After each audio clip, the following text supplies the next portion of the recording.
Hello Physical Fiends, I hope you all had a fantastic New Year celebration, but it's time to start off 2026 with a topic that I, and many of you out there, are extremely fond of, JRPGs. I know you guys love them, and so it's time to take a look at all the JRPGs coming physically in 2026, at least most of them that we know of.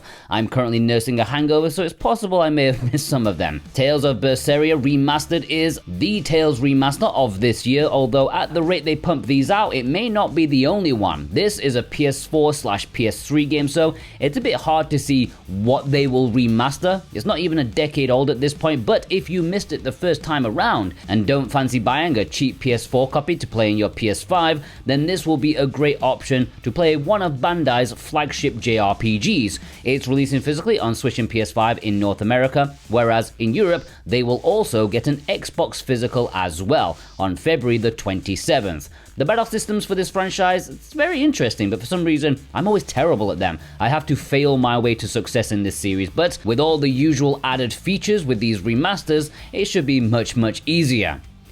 Ys 10 Proud Nordics is releasing physically on PlayStation 5 on February the 20th. The biggest travesty is that there's no Switch release, and even more so that the Switch 2 release is a game key. Falcom, NIS America, you've gone down a notch in my books, but at least the PS5 is a physical release, and this is an expanded version of the well-received action RPG with new visuals and some gameplay changes as an answer to some of the criticisms aimed at the base release. More content is also included to make it a better version of an already good game.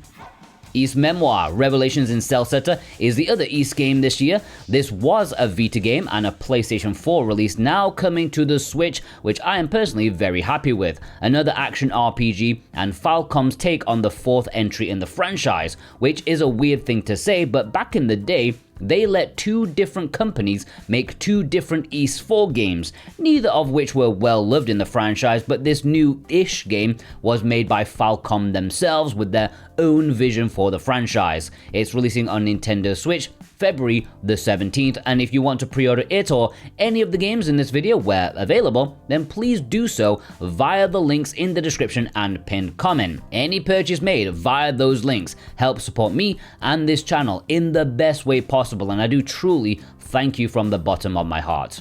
The Legend of Heroes Trails Beyond the Horizon, another Falcom game, and it won't be the last in this video from this very prolific and critically acclaimed studio.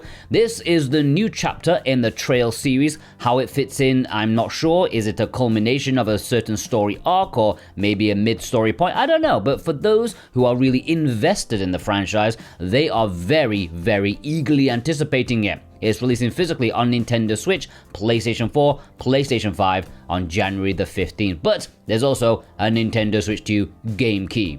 Trails in the Sky second chapter is the last Falcom JRPG in this video, but I would be shocked if it's the last one to actually release this year. It is a hotly anticipated remake of the second Skies game. Why? Well, because the remake of the first game was fantastic according to you Physical Fiends. It was the game of the year voted for by you in 2025. And the fact that they're pumping this one out so quickly, man, Falcom are just so great. They've got their ducks in a row more than almost any other company out there. For me, their development philosophy is where all companies should be. Dragon Quest VII Reimagined is a big release from Square Enix. It's not a straight remake, but as its name implies, it is a reimagining, which I've heard may be a really good thing for this particular entry in the franchise. Known for releasing on the PlayStation 1 with an ungodly length, a game that just keeps on going and going, even when ill-advised.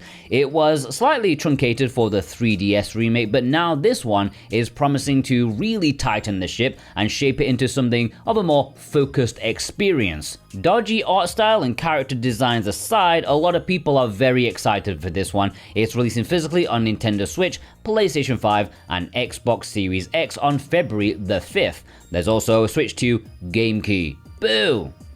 Monster Hunter Stories 3 Twisted Reflection is releasing physically on PS5 and Xbox Series X on March the 13th. Sadly, as is mostly the case with these big publisher releases, the Switch 2 is a game key Boo. This is a well-regarded series, even if it feels a bit under the radar. It's Monster Hunter, but as a turn-based JRPG that emulates a little bit of Pokemon. Great production value compared to other games of the monster battling genre, and supposedly a very good story too. The Adventures of Elliot, the Millennium Tales, is a bit more like a Zelda game, which, I would struggle to call a JRPG, but I don't know if there are more normal JRPG elements in here. I've not learned much about it, but I will include it for good measure just in case, and it's definitely one to look forward to regardless if it's a JRPG or not. It's in the HD 2D, or is it 2D HD art style? I forget. Once again, but now in an action style, which I don't think we've seen before, and I can see why plenty of people are excited by this despite the boring name. The physical details have not been fully announced as of yet, but we can bet on at least a proper PlayStation 5 physical. Other consoles are at the mercy of the physical gods and Square Enix's tight wallet. Fire Emblem Fortune's Weave. Again, the details of the physical have not been fully shown as of yet, but it's like 95% certain there will be a proper Switch 2 physical of this new entry in one of Nintendo's most beloved hardcore franchises. Well, saying that, it's becoming more and more mainstream. A strategy RPG that has fans of the franchise salivating, and it's due for some time this year. I'm pretty sure we'll get a date or more details whenever there's a new Nintendo Direct. Before we head into the final stretch of this video, if you're new here, or if you haven't already, then do yourself a favor and hit that subscribe button. It will be the best thing you do today, I promise you. Plus, you'll be helping out the industry too. The bigger this channel is, the more publishers will pay attention to the demand for physical media, so do your bit and subscribe. Maybe we'll get more physicals in the future because of you. WiZmans World Re is a remake of a DS game that was exclusive to Japan. This already released in English on Steam, but for consoles, the English release is coming February the 19th on Switch and PlayStation 5. I don't know if it's going to be good or not, but I love the fact that we get these old Japanese releases in English. It makes it feel like we've uncovered some treasure, even if it's not all that great, I don't know, but it looks good, and I hope to give it a try for a review. Hyperdevotion Noire Goddess Blackheart is a PlayAsia exclusive release. Well, them and a couple of distribution partners like VGP, for example. This is a tactical RPG spin-off of the Neptunia franchise. Not something I am fond of, but this definitely looks like the most interesting release of theirs for me personally. I like a good tactical RPG, and this could be alright. This release was banned by Nintendo of America and Europe, but this Asian release is the only way to get it in English physically on the Nintendo Switch. It's going to have a standard edition as well as a limited edition sometime early this year.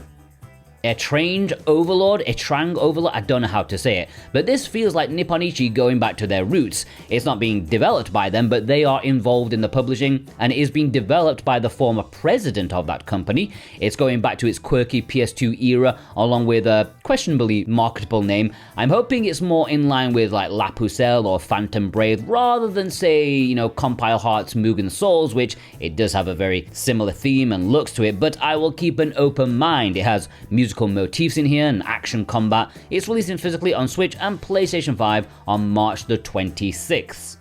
Kemco RPG Selection Volume 13 is releasing in Japan with English, also on March the 26th, and this will contain 4 dinky JRPGs made on a small budget. This has Crone Wolf, Grace of l'Etoile, Ancient Phantasma, and Dead Dragons. And as I always say these days, this could get a Western release at some point because they have started to publish these in the West, and with a case in point being the next game. Kemco RPG Selection Volume 3 is releasing in the West early this year, February 12th in North America. Europe tends to lag behind a little bit with these. This has been out in Japan and Asia for years now, but for some reason, they are championing on with these Western ones. Will they ever get up to 13? I find that unlikely, but we will have to see. Tenshi no Uta, the Angel Verse collection, is low-key something I am very, very interested in. This is currently up for pre-order at Limited Run Games, which means I won't be buying it, but I do want it. Maybe when VGP get it later on. This is a double pack of PC Engine RPGs. They are part of the same conveyor belt of releases with Valis and Cosmic Fantasy, same Japanese publisher, same English for the first time, but exclusive to Limited Run. I don't know if they're good or not, but if I ever became a publisher myself, I would be trying to translate all these games too. From the era and from the console, they are likely to be a little rough around the edges, but they're pieces of history that up until now we have been denied, and I don't like being denied JRPGs. Alright, those are most of the JRPGs heading physically to us next year. Which ones are you most hyped up about? Let me know in the comments below, and of course, if you want to pre-order any of them where applicable, please do use the links in the description. I greatly appreciate that, and I hope you all have a fantastic day. Take care.